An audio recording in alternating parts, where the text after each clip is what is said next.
இன்றைக்கி வெயிட் லாஸுக்கான டிப்ஸை பற்றி தான் பார்க்க போகிறோம். வெயிட் லாஸ் பண்ணும்போது 3 வேளை உணவு மாவுச்சத்தாக எடுத்துக்கும் போது நம்மளுக்கு வெயிட் லாஸில் ஸ்ட்ரகிள் பண்ணும்.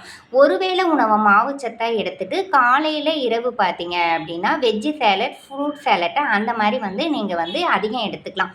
அதுக்கு அடுத்ததாக வெயிட் லாஸ் பண்ணும்போது அதிகமாக பசிக்கிற தன்மை இருக்கும். அதுக்கு பார்த்தீங்கன்னா குக்கும்பர் ட்ரை பண்ணலாம். குக்கும்பர் எடுக்கும்போது நம்மளுக்கு வெயிட் லாஸ்க்கு சப்போர்ட்டாக இருக்கும். வெயிட் லாஸ்க்கு மெயினாக பார்த்தீங்க அப்படின்னா தூக்கம் ரொம்ப ரொம்ப இம்பார்ட்டன்ட். தூக்கம் எந்த அளவுக்கு இம்பார்ட்டனோ அதே அளவுக்கு வாட்டர் ரொம்ப இம்பார்ட்டன்ட். தூக்கமும் வாட்டரும் நம்மளுக்கு சரியான முறையில் இல்லை அப்படின்னா நம்மளுக்கு வெயிட் லாஸில் ஸ்ட்ரகிள் பண்ணும்.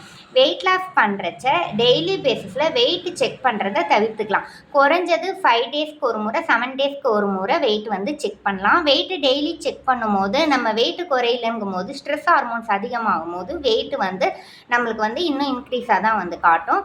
ஒரு 10 டேஸ்க்கு ஒரு முறை வெயிட் செக் பண்ணுறது ரொம்ப ரொம்ப நல்லது. இந்த மாதிரி வெயிட் லாஸ் பண்ணணும்னு உங்கள் ஃப்ரெண்ட்ஸ் ஆர்வமாக இருக்கவங்களுக்கு நம்மளோட ரீல்ஸை ஷேர் பண்ணுங்கள்.